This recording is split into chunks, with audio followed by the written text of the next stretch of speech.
Hello, today I'm going to show you how to put together the gooseneck. For this project you will need 3 hex head drivers, a 7/64 inch, a 3/16 inch, and a 3/32 inch. You will also need a pair of pliers. Your first step will be to attach the motor mounts to the long side ABS plates. To attach that, what you'll want to do is notice that your plate will have kind of a beveled side and then a side that's smooth.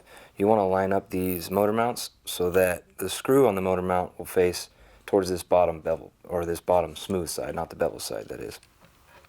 And the reason for that is that way what it allows you to do is once we have the kit all together, you'll be able to still access that screw. So that way if you decide you want a faster motor, or you want a slower motor, or you just want to take your motor off so that maybe you can add a encoder or something like that, it makes it so that you can do that pretty easily without having to take the whole kit apart.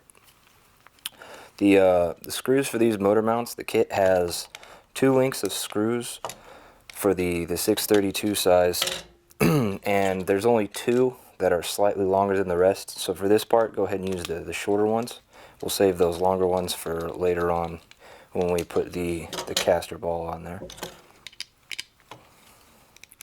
So once you have all your screws on, what you're going to do is you're going to slide the motor in to the motor mount, and when you put this on, what you want to do is make sure that on your motor you have the gearbox and then you have the motor.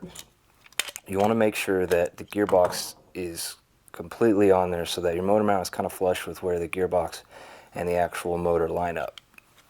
If you don't do that, later on you're going to have a few issues with getting everything on there. It won't fit just quite right, so make sure that you line that up good.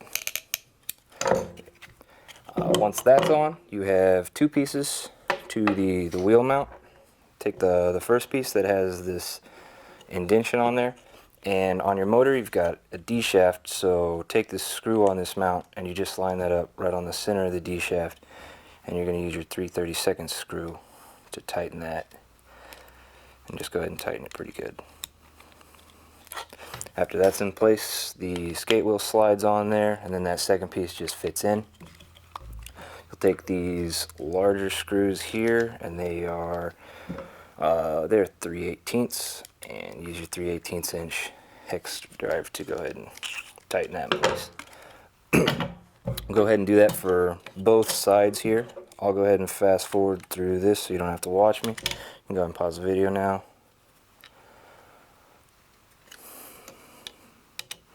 Alright, so once you have these together here, we're going to take the 3 kind of slim long pieces here.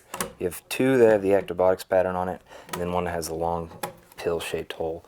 This one will go on the inside. You're going to snap them in. You have a notch here, here, and here. So the ones with the acrobatics pattern, they go on the outside, and you snap those in. And I'm putting those so that the rough side of the ABS is facing outwards, and then that one will go in there.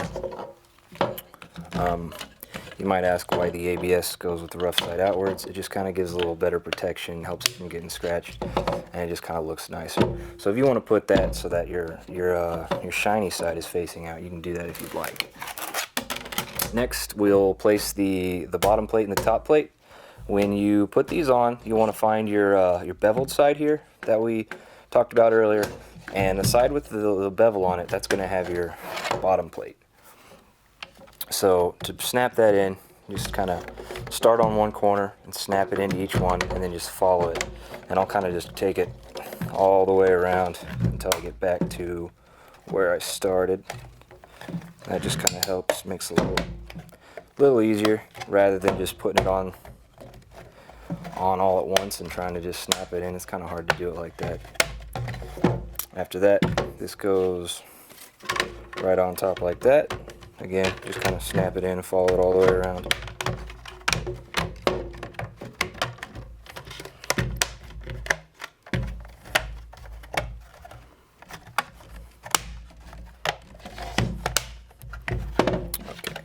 So after we have that built, we'll build the gooseneck part of the gooseneck. First is these 3 pieces here. Here's your notches for each side, and then this piece just fits right into that. Snap that in,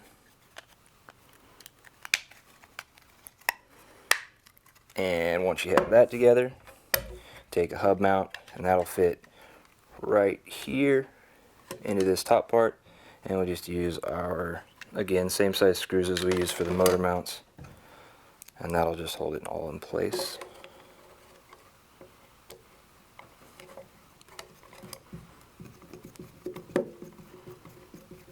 Alright, so once you have that piece together, this snaps here on the top,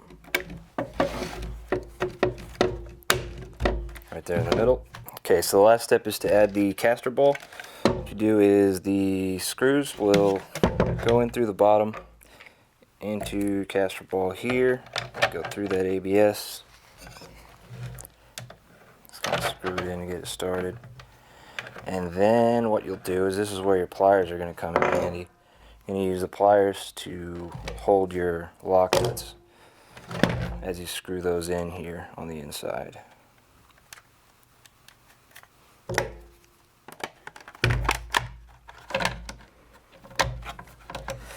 And for this step here, if you want, you can put the lock nuts on the outside, you can put them on the inside.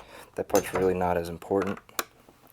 So whichever is really easier for you. If you can't get to the lock nut on the inside, you can put it here on the outside. I'll go ahead and I'll do that one, this one that way for you, just so you can kind of see how that goes. You can add the screw through from the top there, if that's what you want to do.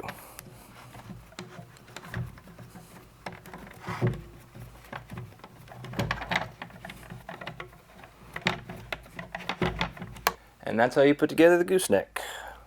We'd love to see projects that you've done with this or any of our other kits. Thanks for watching.